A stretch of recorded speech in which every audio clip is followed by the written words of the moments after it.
Mark chapter 13. Jesus foretells the future. As Jesus was leaving the temple that day, one of his disciples said, "Teacher, look at these magnificent buildings. Look at the impressive stones in the walls." Jesus replied, "Yes, look at these great buildings, but they will be completely demolished. Not one stone will be left on top of another." Later, Jesus sat on the Mount of Olives across the valley from the temple. Peter, James, John, and Andrew came to him privately and asked him, "Tell us, when will all this happen? What sign will show us that these things are about to be fulfilled?" Jesus replied, "Don't let anyone mislead you, for many will come in my name, claiming, 'I am the Messiah.' They will deceive many, and you will hear of wars and threats of wars, but don't panic. Yes, these things must take place, but the end won't follow immediately. Nation will go to war against nation, and kingdom against kingdom. There will be earthquakes in many parts of the world, as well as famines. But this is only the first of the birth pains, with more to come. When these things begin to happen, watch out. You will be handed over to the local councils and beaten in the synagogues. You will stand trial before governors and kings because you are my followers. But this will be your opportunity to tell them about me.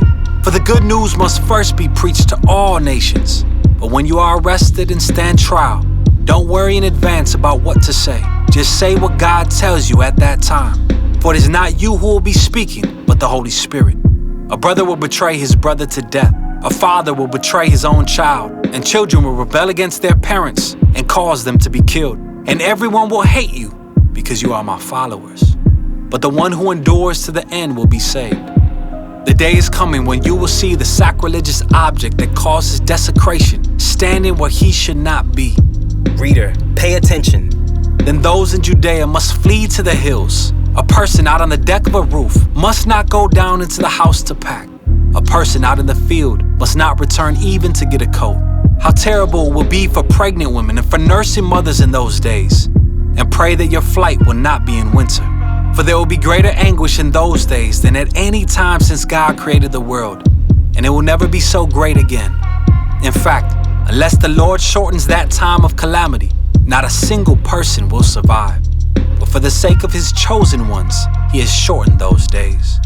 Then if anyone tells you, 'Look, here is the Messiah,' or 'There he is,' don't believe it.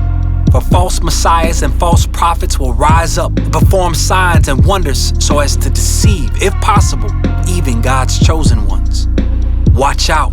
I have warned you about this ahead of time.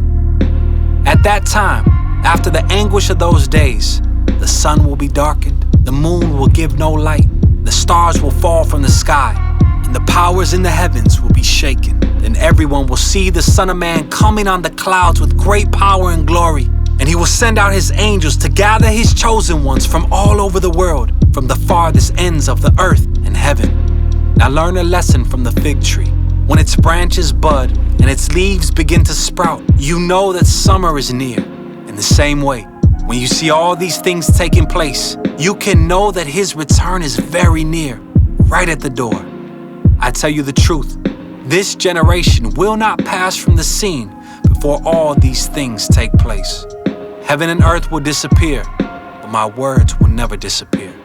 However, no one knows the day or hour when these things will happen, not even the angels in heaven or the Son himself. Only the Father knows. And since you don't know when that time will come, be on guard, stay alert.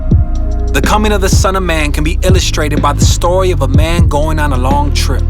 When he left home, he gave each of his slaves instructions about the work they were to do, and he told the gatekeeper to watch for his return. You too must keep watch, for you don't know when the master of the household will return, in the evening, at midnight, before dawn, or at daybreak. Don't let him find you sleeping when he arrives without warning. I say to you what I say to everyone, watch for him.